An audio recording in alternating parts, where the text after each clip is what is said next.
Started. For folks who don't know me, I'm Hillary Hayden. I'm the organizing director at the Trade Justice Education Fund, and we are a national organization that's working to stop the damage of corporate-centered trade deals and to promote a positive vision for international trade. These Trade Justice Power Hour calls happen every third Thursday at 3 p.m. Eastern, and they cover a wide range of educational topics for activists across the country. So I want to note quickly that these calls are not intended as press briefings. So if you're a member of the press, I'm more than happy to talk to you separately, but this is not the place for press questions. By way of an agenda for today's call, I'm going to start our conversation just by giving an updated state of play on the USMCA renegotiation, giving some updates on the pending bilateral deals, and walking us through some of the civil society asks that are out there to improve the USMCA, all of which are highlighted in that organizational sign-on letter that so many of your organizations have signed and supported over the last few months. And then, toward the end of the call, I'm going to pass it off to Trade Justice's executive director to talk about some of the steps folks can take in the next month to help build momentum around these asks and ensure that the USMCA is not just another corporate power grab. At the end of the call, Arthur and I are going to take your questions, so please put those in the Q&A as we go. We're going to get to as many of those as we can. So with that, I want to dig in on the USMCA review, on those bilateral deals, and most importantly, how we can make a difference.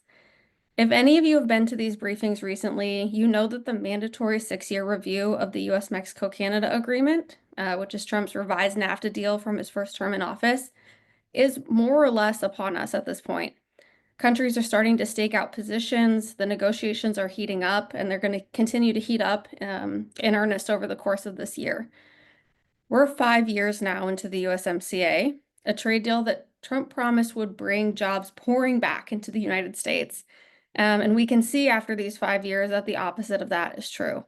The trade deficit is way up under the USMCA relative to NAFTA, as companies keep moving jobs to Mexico to take advantage of worker rights abuses, low wages, and lax pollution controls. And the USMCA continues to be packed full of provisions that expand corporate power and undermine the public interest in a variety of areas. This USMCA renegotiation is an opportunity to address many of these problems, but it will only be that opportunity if we and our elected officials demand that working families' interests come first in pending trade negotiations. If we just leave things up to the whims of those currently in charge, things are not going to go in the direction that we want them to. So a lot of you know this for sure, but in addition to the USMCA, the Trump administration is currently negotiating a host of other trade deals. The president has suggested that there could be maybe 150 deals in the works. I think our guess is that the real number is closer to 20, which, just to be really clear, is still a lot of trade agreements. We have to guess at the exact number because these trade negotiations are some of the most secretive that we've ever encountered in this work. Far more secretive than anything at the WTO, far more secretive than TPP. Officials aren't even telling us the names of the countries that they're negotiating with. Since our last briefing, the administration has plainly said that there will be no opportunities for public comment on most of its trade proposals, and that even Congress is not going to get a vote on finished deals.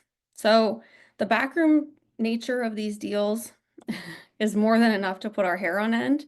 And when you look at who Trump has put in charge of these deals, Howard Lutnick, Scott Bessent, two literal Wall Street billionaires, people whose main expertise in life has very little to do with manufacturing, job creation, workers' rights, or anything like that. Their main skill set is gaming the stock market. So they're negotiating these trade deals behind closed doors, and we're just supposed to trust that that's happening in our interests. So as I mentioned, these negotiations are the most secretive ever, but some information has come out. There was a trade deal announced with the UK, for instance, something that really wasn't the announcement of a completed deal, but instead it was a 4-page outline of a potential trade deal that still needs to be completed. But I will say that that 4-page outline was really telling. There are new giveaways in that deal for big tech. There are new giveaways for Wall Street, and there are potential giveaways for big ag and big pharma. And there's no mention of manufacturing jobs. There's no mention of wage increases, workers' rights, and obviously nothing on the environment. So at this point, these trade deals are not on track to benefit US workers or working people in any other country, and in fact could end up making things worse than they already are. The digital trade rules that are being demanded by big tech would make it easier to offshore service sector jobs in the digital economy, and would make it virtually impossible to regulate artificial intelligence. Those two things alone are scary enough. They could mean millions of new job losses. And then some of the countries the administration is negotiating with, Vietnam, for instance, are ones that already market themselves as low-cost labor alternatives to China. So in other words, they're countries that companies can send manufacturing and other jobs to when they think that Chinese workers are overpaid or somehow have it too good. The only way for us to turn this situation around is to make a stink out of it. We need to make a stink out of it to the Trump administration. We need to get our members of Congress to make a stink about it too. Constitutionally, Congress has the right to set the terms of U.S. trade agreements, and they really need to get in this fight. So that's what we're going to get into today. How do we make some of that happen? I don't have a ton of slides, but I did want to share just a few. Just a second.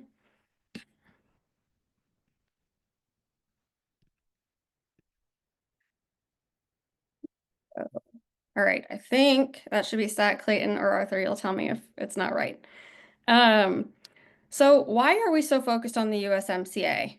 Our big focus this year has been the USMCA first among all the trade negotiations taking place for a few reasons.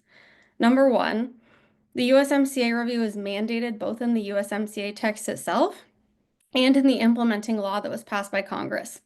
It makes it the most likely of all the potential trade negotiations to actually move forward in some shape or form. Number two, unlike other trade deals, there are at least some minimal requirements for public and for congressional consultation that we can take advantage of. And then number three, Mexico and Canada are the United States' two biggest trading partners. So what's agreed to in the USMCA renegotiation is likely to become a template for other trade deals. The USMCA is a big deal, both literally and figuratively. The outcomes of this trade negotiation are going to matter for our work through the rest of this administration. We've gone over the timeline a few times before, but there are some elements here I would like to review again. Since early April, the administration has had at least a rough sketch of its USMCA plan on paper. It has not shared that plan with the public, but they have supposedly briefed a few key committees in Congress about it. And from what we've heard, the details on that plan were pretty sparse. So starting a couple weeks from now, on July 1, the US, Mexico, and Canada are supposed to begin chapter-specific reviews of two of the most important chapters of that agreement, the labor chapter and the environment chapter. Whether that's going to happen on July 1st exactly, or whether it's going to be delayed is something that we don't know for sure yet. But as you'll hear, it's something that we're ready for. Next, under the U.S. implementing law for USMCA, the administration is required to initiate a public comment period on its USMCA review plan at least a certain number of days before the overall review with Canada and Mexico begins. By our math, the absolute latest that can be initiated is October 4th. That is assuming that the administration decides to follow the law. So they have said for their other trade negotiations that there will not be a public comment period. There's no public input. With the USMCA review, there's a law saying that there has to be a public comment period, and that's something that we really need to take advantage of. After that, the administration needs to inform Congress of exactly what changes to the USMCA they're going to propose, and also whether or not they're going to request a 16-year extension of the pact. So by our math, that notice to Congress is due by January 2nd. Finally, the three countries are required to notify each other of the amendments that they plan to propose no later than 1 month before the formal USMCA review meeting, with the deadline for that tripartite gathering being July 1st of 2026. So that's a lot of information. There are really two key things I want folks to walk away from this with. One, countries are not going to be going into that final meeting in July of next summer and then deciding what their positions are. They're staking out their positions now. So that's why we need to engage now and why we can't keep waiting until final stages of this process. The second thing to know is that the dates on this slide are by and large deadlines. So things could happen on a faster timescale if the three countries choose, and we have to be ready for that. One way that we've been getting ready is by collecting signatures on a cross-sector letter spelling out changes needed for the USMCA review to deliver promised benefits to working people and communities in the US, Mexico, and Canada. I want to give a big thank you to everybody here who added your organization to that letter, and to everybody here who shared that with someone, who put it on a listserv, and who helped us in any other way to get signers on it. We released that letter last Thursday in anticipation of that upcoming labor and environment chapter review that theoretically starts July 1st. We wanted to make sure that U.S. negotiators and officials from all three countries understand our core demands. So I'm pleased to say that when that letter went in, it had 683 organizational signers on it. I wanted to list just a few of the signers quickly. The American Federation of Teachers, the Postal Workers, CWA, Machinists, SCIU, Unite Here, the Auto Workers, Carpenters, UFCW, Mine Workers, Steel Workers, CLUE, LACLA, Jobs with Justice, and many more organizations from the labor movement. There were 350, the American Sustainable Business Council, the Blue-Green Alliance, Center for Biological Diversity, Earthworks, Food and Water Watch, Friends of the Earth, Greenpeace, the League of Conservation Voters, Mighty Earth, Sierra Club, Sunrise, and others from the environmental movement, Family Farm Defenders, IATP, Latino Farmers and Ranchers, the National Family Farm Coalition, and others from the ag community, the Consumer Federation of America, the National Association of Consumer Advocates, National Consumers League, Organic Consumers Association, and Public Citizen, among others from the consumer movement, and then a number of faith groups, human rights groups, civil rights organizations, and others. Again, over 683 groups in total, which is amazing. The joint changes that these groups are pushing for in the USMCA, basically the main one, the first one that's in the letter, is stopping the offshoring of good-paying jobs. So I want to talk a little bit about how we do that. We need to have stronger labor and environmental standards, and we need to have strong enforcement mechanisms protecting people's rights and removing corporations' major incentives to offshore jobs. And we want to see provisions that raise wages across the region, requiring that goods and services exported and imported under the deal are produced by workers that make a fair wage.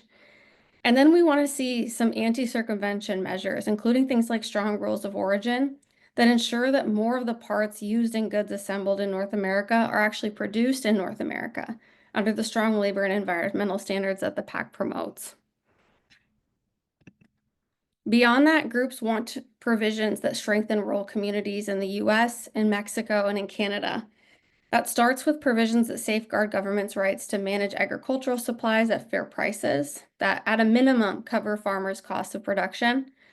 It includes provisions that enable governments to adopt policies aimed at stabilizing domestic food supplies and discouraging the dumping of goods. It includes provisions that enable consumer right to know via mandatory country of origin labeling, rules for like beef, pork, dairy, egg, and seafood products. Closely related to labor and environmental rights and protecting rural communities are provisions that address the root causes of economic displacement and migration. As the letter points out, NAFTA pushed millions of Mexican farmers and farm workers off their land, leading many to risk their lives crossing the border in search of a new livelihood for themselves and their families.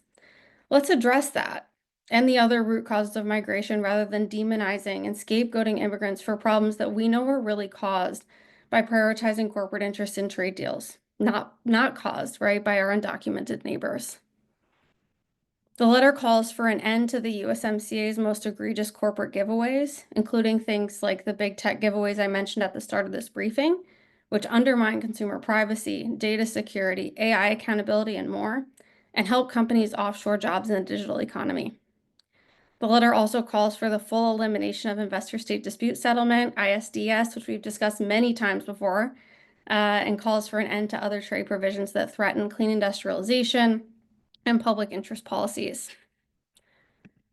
The letter calls for taking needed steps to promote healthy communities, including expanding access to medicine, limiting pharmaceutical monopoly protections like the ones that so many folks here fought at the WTO during the COVID vaccine campaign, and by reducing industrial pollution. And finally, the letter calls for an end to the extreme secrecy in trade negotiations that privileges corporate elites and shuts out the rest of us. We ask specifically that the administration publish its USMCA proposals for public comment before sharing those proposed amendments with other countries. And we ask that all draft negotiating text and other supporting documents be published for public scrutiny in near real time throughout the course of the negotiations. We believe that the public deserves the right to know what's being proposed in our names, and we want to be able to offer our feedback where there's still an opportunity for that feedback to be incorporated into a final deal. So I think I'm gonna stop my slides. There we go. Um, Obviously there are different constituencies. Is that, oh, sorry, I'm seeing. Okay. Um, okay. So obviously different constituencies are going to go into greater detail with suggestions in each of these areas and in other areas, but getting 683 groups on the record now together sharing those joint views with policymakers is key to ensuring that our views aren't just swept under the table. To talk more about the specific steps that each of us here can take to make sure that our joint views on the USMCA and other trade talks are heard, I want to turn things over now quickly to Arthur Stamolis, the Executive Director of the Trade Justice Ed Fund. And I wanted to note quickly that after Arthur speaks, he and I are going to both take questions and comments that people want to share. So, Arthur. Well, thanks, Hillary, and thank you everybody for being here. Happy Juneteenth. As Hillary mentioned, what I'm going to talk about today is how to translate all that excellent groundwork that you've all done on the organizational sign-on letter into increased leverage and increased power, so that we can make progress on our side in the USMCA renegotiation, and so that corporate interests are frustrated once more. The number of groups and the range of groups on this letter is really amazing. We're already a lot further than we were at the start of the TPP campaign and other successful trade justice campaigns over the years. But at the same time, we know, like, just having an impressive list of signers on a letter isn't enough. We need to show policymakers that we're serious about them delivering in the policy areas that the letter raises and that Hillary just outlined for us.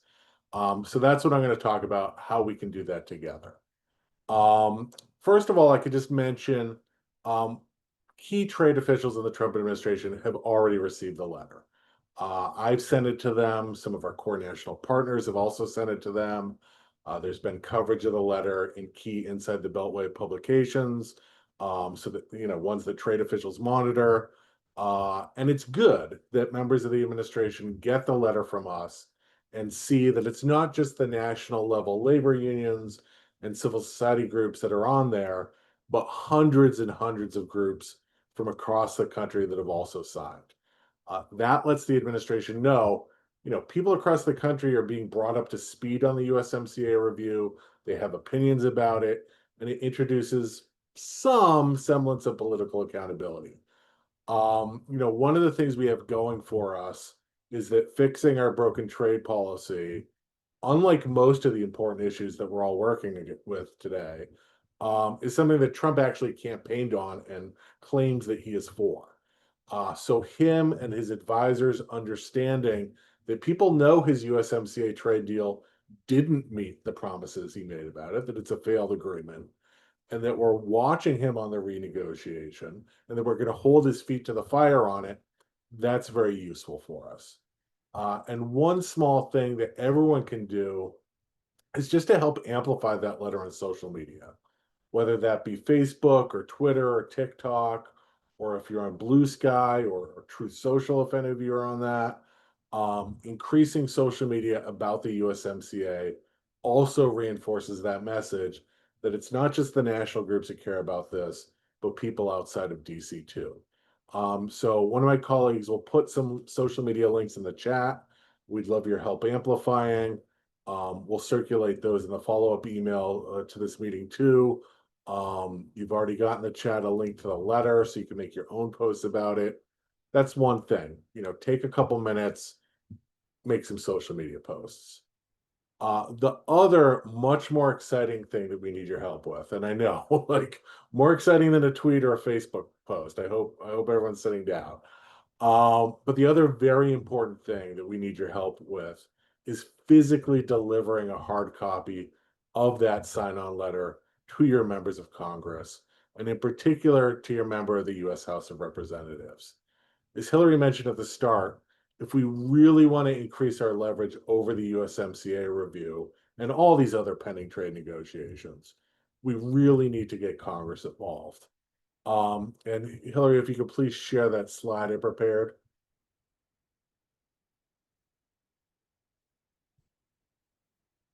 Great. So what you're seeing on the screen, listed in order by state, is a list of the 70 some House members who have already taken action on our behalf and voiced demands of the Trump administration about the USMCA review, demands mirroring the ones in the org letter. So these are the early adopters, the people that are already engaging in the USMCA renegotiation right out of the gate.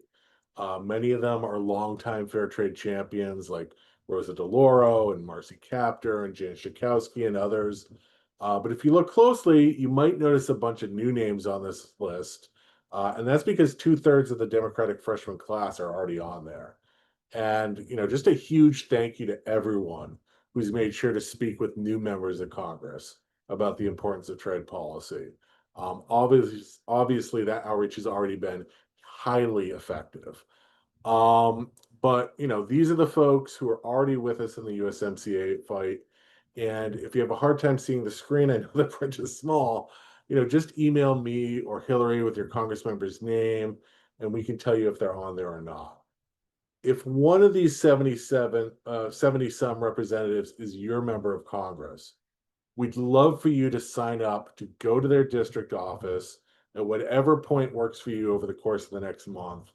Bring them a copy of the org letter and thank them for having our backs on the USMCA review.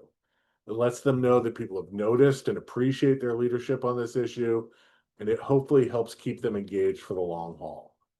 Especially those freshmen and other newer members of Congress who haven't been through a trade fight before, thanking them and encouraging them to keep it up is super important because we know the other side is talking to them too. So if one of these folks is your rep, please sign up to drop off a copy of the org letter and a thank you note to them. More important than the 70 some members listed here, of course, are all the House members not listed here. And I don't think we should read too much into somebody not being on this list yet. It's just too early in the campaign. Some of the reps not listed here, may be against us on trade issues, but a ton of the reps not on here yet, I know, are people who just haven't heard from enough folks about trade, and particularly not enough people in district about the USMCA yet. And so that's where you come in. If your rep isn't listed on the screen, we're especially asking you to go into your representative's district office, deliver a copy of the organizational sign-on letter, and deliver a separate note asking them to take action on the USMCA. And Hillary, I think you can drop that list whenever you like. So there are a few ways to go about doing that.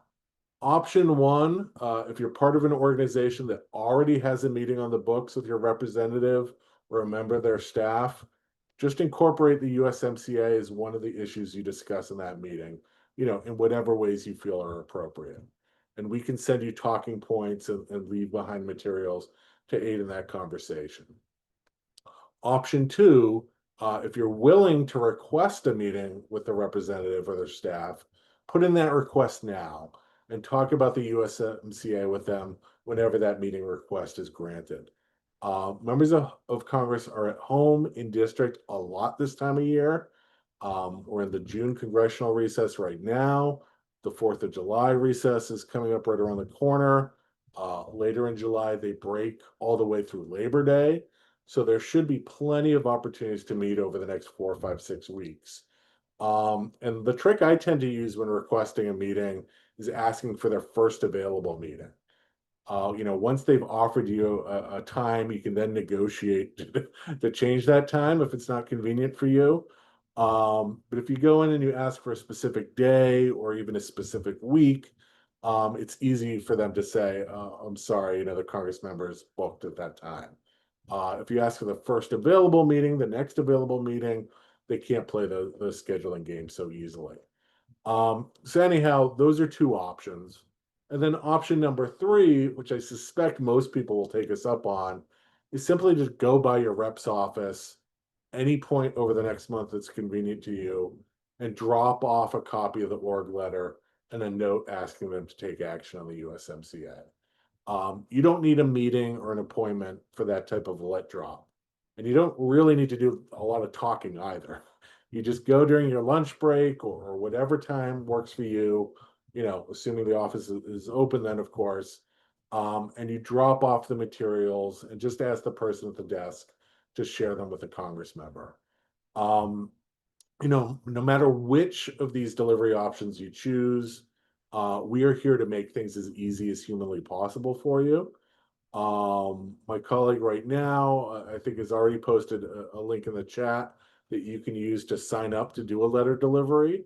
You're also welcome to fill out that form simply to request more info. But either way, when we see what district you're considering, we will then follow up with a few materials. A PDF of the org sign-on letter for you to print out and bring, and we'll make sure it's condensed so that it's not too many pages. 680 groups is a lot. We've got a condensed version that's easier to print out. We'll make sure you get a template cover note asking the rep to take action on the USMCA that you can print out and bring. And that template will be tailored to your member of Congress individually. Whether they're a Democrat or a Republican, whether they've taken action on the USMCA yet or not, that will be a tailored letter specific to your member. And finally, we'll include some basic talking points if you do go that extra mile and get a meeting with your congressperson. If you're doing a drop off, 95 times out of 100, the staff won't really ask you anything other than maybe your name. So you don't really need to worry about talking points for that. But if you're doing a sit down or you just want to be extra prepared in case the Congress member happens to be walking out as you're walking in, we'll make sure you have those talking points. Now, why am I asking you to do a drop off instead of just emailing your Congress member? Listen, like an email is 1,000 times better than doing nothing. Like if that's all you have the capacity for, please go ahead and send an email. We need lots of emails. But if you're someone who comes to these power hour briefings regularly, like I know you care about this issue and want to make a difference, and physically going to your rep's office demonstrates to them in a way that an email just doesn't, that constituents are worked up and passionate about the trade and about the USMCA, and that it's something they can't ignore. And that's the message that we need to be sending right now. Together, we've already got 70 House members with us. If by Labor Day we can double that number, we're going to be in a much, much stronger position to influence the USMCA renegotiation and these other trade negotiations. But we got to put the work in, which is why I'm asking for your help. And to wrap up, just with a historical reminder, over the years, we have won a lot of important trade fights together. We got the Biden administration to reverse US support for big tech's digital trade agenda. We got the Biden administration to hold off on IPEF and other trade negotiations when countries refused to adopt the labor and environmental terms we were demanding. We got big pharma giveaways removed from the first USMCA text and got some useful labor provisions added. We stopped the US from entering the TPP under President Obama. Us old hats can name a lot of other victories too, going back to the FTAA, to the battle in Seattle, like even earlier. We have this long track record of winning really important trade fights that, frankly, cynics have always told us cannot be won. So thank you for all that past work, and I'm looking forward to working together to win on this too. And just to spell it out really clearly again, our major ask this month is to please sign up to drop off a copy of the USMCA letter to your US representative now. We need them to understand that constituents care about this. So thanks again. I think I'll leave it there. Thanks so much, Arthur. I want to turn now to taking folks' questions. As a reminder, if you have a question for Arthur or for me about anything that we've discussed today, please go ahead and put those in the Q&A feature. And there are a whole bunch in there already, so we'll jump in with some of the ones that are in there now. Arthur, I'm actually going to throw this one to you. What do you think we can expect in the 6-year review process? Can we expect really big changes? Can we expect people just messing around on the edges? Do you have a dream and then more of a like this is kind of what I think we're going to end up with? What do you think? Yeah, so I mean, first off, President Trump's top trade official, Ambassador Greer, said very recently that the USMCA review is going to be a robust, sort of full review. We've seen, I mean, even earlier this week, Trump was at the G7, before he left the G7, and he met with Canadian Prime Minister Carney.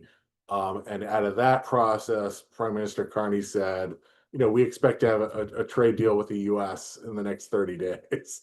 Um, the officials have made clear like that is not the USMCA review. The USMCA review is going to be robust. It's going to cover the full range of issues. That might not be what everybody wants. I mean, certainly, a lot of people want business as usual to continue. Certainly, corporations want to see if they can get some new goodies out of this process, but it's going to be a full process. The question is, are the things that we're advocating for in this letter going to be prioritized? And I will say, if we're not really active and out there pointing to the failures of the USMCA to date and shining a spotlight on this review, the things that we're asking for will not be included. Like, we're the ones pushing for this. Civil society, working people in the US, Mexico, and Canada are pushing for these things. Folks in the administration aren't. Folks, the corporate world are not. Like, we need to do that. Will we get them all? We're not going to get them all out of this administration. We could get some of them. We can also stop some of the worst from happening. It's possible that the renegotiation be delayed until such time as there's like a new Congress in which there's a lot more leverage. One of the things in the USMCA review process is that countries consider amendments. They also consider whether to extend the agreement as is for another 16 years. We got to make sure they don't do that. We got to make sure they don't make it any worse. And we need to keep the door open to getting the improvements that we all need. And I think, again, highlighting this issue, building a demand around it, like we did, in the TPP campaign, the TRIPS campaign, so many other campaigns, is going to introduce some accountability that makes it harder for them to screw us over and makes it easier for us to get some of the changes that we need. So, that's where this is headed. Very helpful. I see folks asking where they can get the letter with the organizational sign-on letter with the USMCA priorities. That should be in the chat now, and I will also make a note to try to include it in the follow-up email, just so the folks have it. Thank you, Clayton, for putting it there again. Um, a question from Selden. Does the letter raise concerns about the good regulatory practices chapter? And I do not remember the answer to that question. My recollection is that it does, but I would need to double check, Selden. For folks who aren't familiar with that, good regulatory practices is one of these new sort of scams in trade agreements that have come up in recent years, by which they put requirements in the trade deal that give corporations all sorts of new um, avenues, new doorways to attack existing regulations. No, I'm sorry, to attack regulations before they're even created.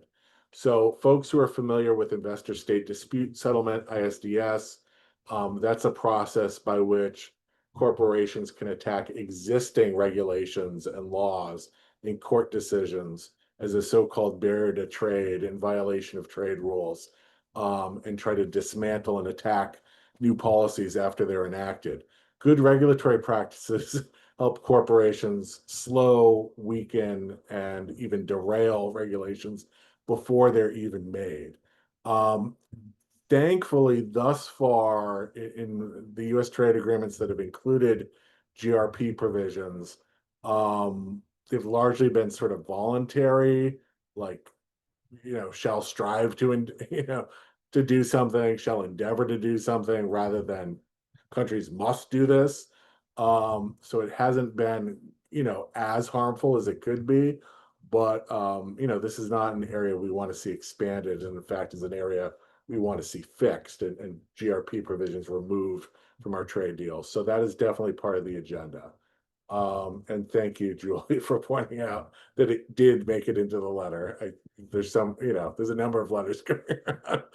And we wrote this one a long time ago. So that's a good reminder that it is in there. Thank you, Sullivan. And thank you, Julie. Awesome.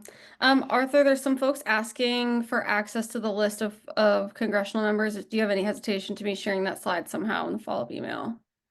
No, definitely not. And the again, like if people sign up to do a lit drop to your member of Congress, or even just fill out that form and say, I'm considering potentially doing one to my member of Congress, we'll get you the ask that is appropriate for your member. We can't, list out all 435 right on the screen right now. But if you do that, we will get back to you with, one-on-one where your member of Congress stands and what the ask is of them right now.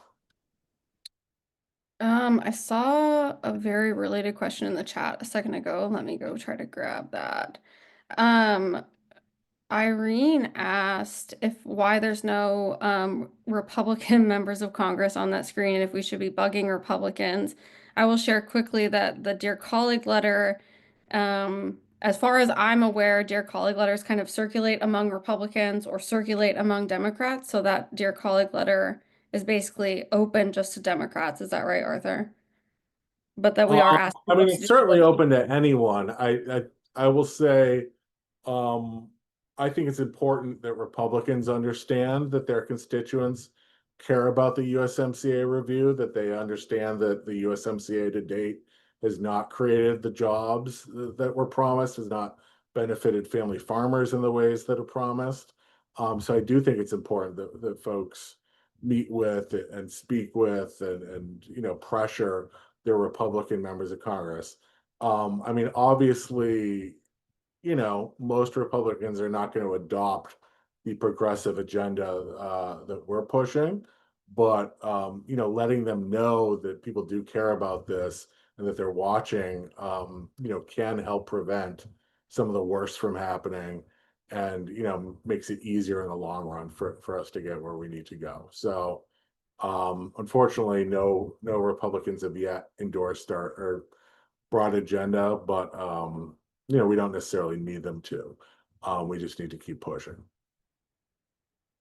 We want to encourage folks to keep putting questions in that Q&A feature. Maria, I'm just going to share your comment with folks. Maria says that when she has had office visits with folks about trade, she often calls first and asks if they have a staff member who works on trade issues and then goes to meet with them. She does say that some of them don't know as much about trade as she wishes, but they are still there to listen. So Maria, I just wanted to say thank you for that little bit of advice for folks, and thanks for doing those office visits. Um, Yeah. so And if I could just piggyback on that, thank you for that, Maria. Like, part of this is educating the members of Congress and their staff. A lot of them, again, haven't been through trade fights before, and so they really don't know the issues as well as you do. But part of it is also just sort of sending that political message that constituents are worked up about this issue, and both of those are really, really important.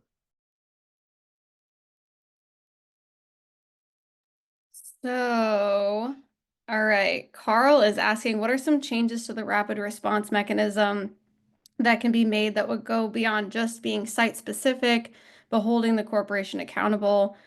Do we have any examples of provisions from the European Union that go higher up the supply chain or hold corporations accountable for labor rights violations? I'm going to pose that specific question to Arthur, but I will share really quickly for folks just as some background that prior to the USMCA, during when we were kind of under NAFTA, when there was like a complaint, right, about a labor rights violation or some kind of environmental violation under the trade agreement, these processes for complaints would sometimes drag out for years and years and years. And by the time there was some verdict on whether or not there was really a violation, people had moved on from their job. They were not trying to get their job back anymore, or like the environmental thing had like, completely like run its course. People wanted a way to address those complaints more quickly.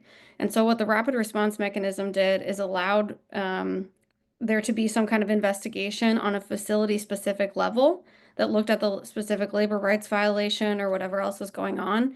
And then I think, and Arthur will correct me if I'm wrong, but they wanted them to come to some kind of verdict within 6 months of there being a filing.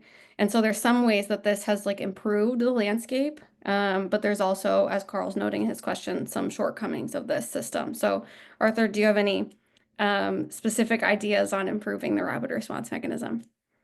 Yeah, so the rapid response mechanism, I mean, again, as Hillary said, is something that we were able to force into the USMCA during the first Trump administration. It wasn't something that was in the negotiated text that Trump first signed and tried to get Congress to pass. It was something that labor and civil society groups demanded and got added to it because they knew that it would never pass without it. And what it has done is it is a tool that allows labor unions, workers to submit complaints that their labor rights have been violated. And to date, I mean, over 30,000 workers in Mexico have gotten, the recognition of new independent labor unions or new contracts because of that provision. Nowhere near the millions that we need, but not insignificant. There's a new, I think of like General Motors has three major plants in Mexico. One of them now already has an independent union for the first time. There's an election, I think, coming up this month for the second plant to try to get an independent union. That's a big deal to have like 2/3 of General Motors plants in a country that's producing a ton of autos and trucks and auto parts.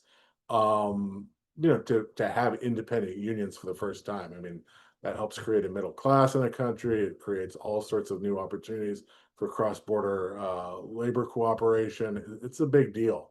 So, these rapid response mechanisms have been an important step forward in international labor rights. As far as I know, I mean, these are the strongest labor enforcement tools in any trade agreement in the world. So not just in any US trade agreement, but any European trade agreement, in any, Central American labor, any country's trade agreements, these are the strongest labor enforcement tools. But as Carl suggests, and the letter spells out, we need them to be stronger. One of the major things that we're pushing for is for there to be a process by which complaints move forward a little bit more automatically, where it's not so dependent on who is in charge of a government, for that administration to decide whether it moves forward or not, as you might suspect. The Biden administration used the rapid response mechanism a lot, not perfectly, but a lot. The Trump administration has used it a teeny bit. We want to make sure that the complaints get heard and move forward regardless of who is in the White House or in power in Mexico or in Canada at any given moment. So there's a set of changes being recommended around that. There's also a set of changes being recommended so that it not only apply to labor rights violations, but that it also applies to environmental violations. One of the big reasons that companies move jobs to Mexico and other countries around the world is to take advantage of labor rights violations and take advantage of, the abysmally low wages that are associated with them. But companies also move jobs abroad to take advantage of lax pollution controls so that they can pollute with impunity, so they don't have to spend tens of millions of dollars on emissions controls, on wastewater treatment, on things of that nature with their plants. And so ensuring that the rapid response mechanism covers environmental abuses is also super important. Really quickly, Arthur, just getting like a couple follow-up questions on rapid response. How do you know if at all or how any of the rapid response mechanism verdicts are enforced or if that enforcement mechanism needs some work? Um, yes and yes. So basically the way that it typically goes is a labor union, for instance, will file a complaint.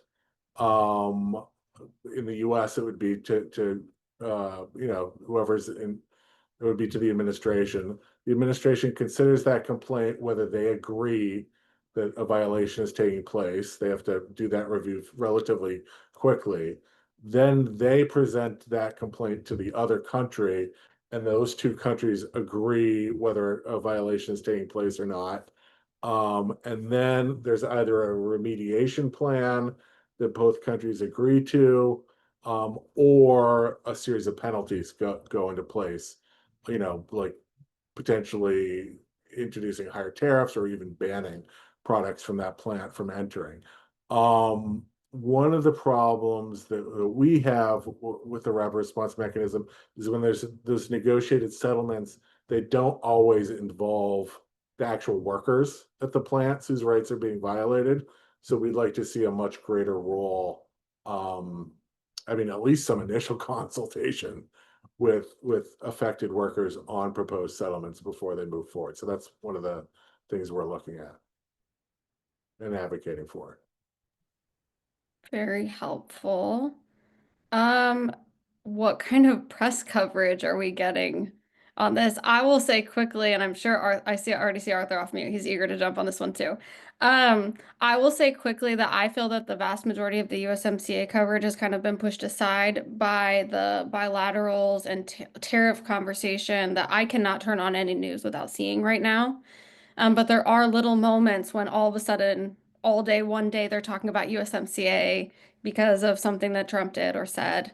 So Arthur, I know you're eager to also jump in on that question. Yeah, I mean, I will say, I mean, this letter in particular got some inside the Beltway coverage in publications like Inside US Trade. We got some progressive coverage on like Free Speech TV, the Rick Smith Show, which is a great labor radio show across the country and TV show. If people aren't familiar with that, check it out. Um, like I mean, I do a handful of media interviews every week. I know Hillary has done some, our colleagues and other organizations do them. It has not at all broken through to the level of national news where you're going to see it on CNN or Fox News or MSNBC or the front page of the New York Times. And I will say I mean, I've been doing this type of work since the late 90s. Corporate media has never come out and presented a clear picture of labor policy, period, let alone even acknowledging the issues until they've sort of been forced to by sort of bottom up demand on an issue. And so, to me, it is an impediment. It means that we need to be put in the work of educating our communities, our neighbors, our coworkers, our organizational partners about these issues, because the media isn't going to do it for us. And hopefully, the further we get along in the campaign, the more attention we'll get from the media as well.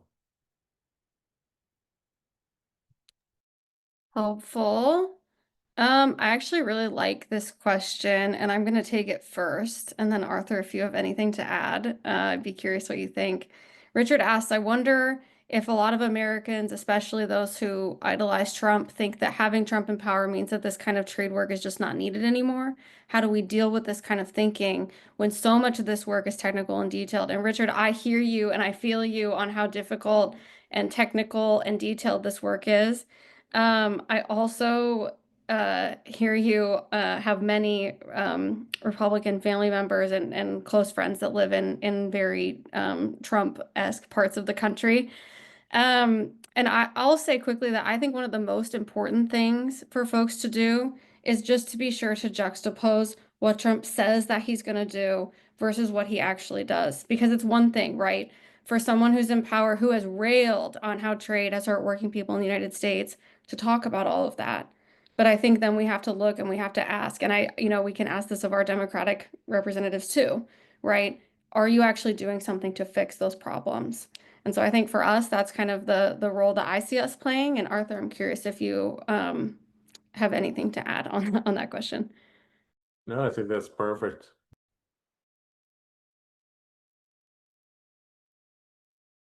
Oh, sorry, I was muted. Laurel asked, what do you make of Trump's threat to replace the USMCA with bilaterals? I don't have a good answer to that question. Yeah, so I mean, look, bilaterals give other countries typically, a lot less leverage. The United States often has more power than other countries, market power, military power, more negotiators in the negotiations. I mean, you look at some of the small countries we negotiate with, and they've got, one, two, three people negotiating an entire agreement when we have, one, two, three people for each chapter of the agreement. So it's really imbalanced. Um, I think beyond that, so I think that's one of the reasons why Trump supports that.